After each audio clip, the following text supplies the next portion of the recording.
Hi అండి, అందరికీ నమస్కారం అండి. సుఖపుట్ట ఏ విధంగా చదువుతున్నారో చూడండి ఫ్రెండ్స్. ఇప్పుడు మీకు చూపిస్తాను చూడండి.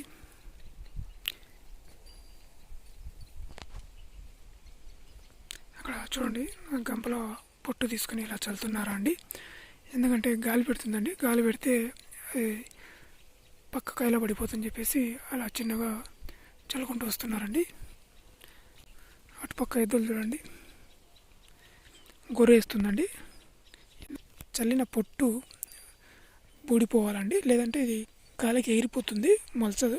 లోపల బూడితే మొలుస్తుంది అండి. ఇక్కడ గాలి పెడుతుంది కాబట్టి అలా చిన్నగా చల్లుకుంటూ వస్తున్నారండి.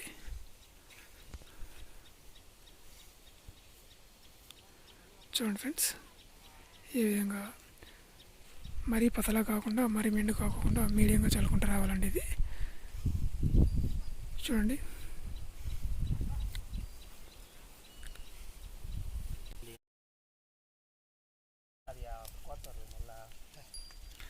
చూడండి ఫ్రెండ్స్, అటుపక్క నుంచి ఎద్దులు గొర్రు వేస్తున్నాయండి. ఇవి ఈ పొట్టు బూడేదానికి అండి. ఈ పొట్టు బూడాలండి, చుక్క పొట్టు ఇది. ఆ గొర్రు ఏ విధంగా ఎద్దులు లాగుతున్నాయో చూడండి. చూడండి ఫ్రెండ్స్, ఆ పొట్టు ఎలా బూడుతూ ఉందో బాగా గమనించండి. చూడండి ఎలా బూడుకుంటూ వెళ్తుందో అండి. అలా బూడినట్లయితే బాగా మొలుస్తుందండి. చూడండి, ఆ పొట్టు చాలా వరకు బూడిందండి. ఇటుపక్క చూడండి, ఇంకా బూడలేదు. బూడిన దానికి బూడిన దానికి తేడా చూడండి ఒకసారి. లోపల మట్టి కప్పుకోవడం వల్ల బాగా మొలుస్తుందండి నీళ్ళు వేసిన తర్వాత.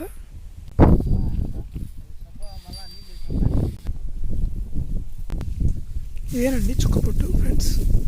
చూడండి, నేను ఇలా తీస్తుంటే అది గాలికి ఎగిరిపోతుందండి.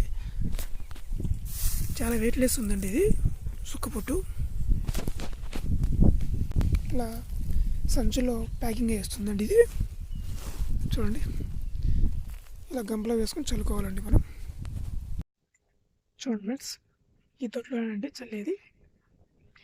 తీసుకునేసి ఎలా చల్లుకుంటున్నారండి. మన వీడియో నచ్చినట్టయితే లైక్ చేయండి, షేర్ చేయండి. అదేవిధంగా మన ఛానల్ని సబ్స్క్రైబ్ చేసుకోవడం మర్చిపోకండి ఫ్రెండ్స్. ఈ రైతుల కోసం సబ్స్క్రైబ్ చేసుకోండి ఫ్రెండ్స్. ఇలా ఎంతమంది కష్టపడితేనే అండి పని అవుతుందండి, ఊరికే కాదండి ఫ్రెండ్స్.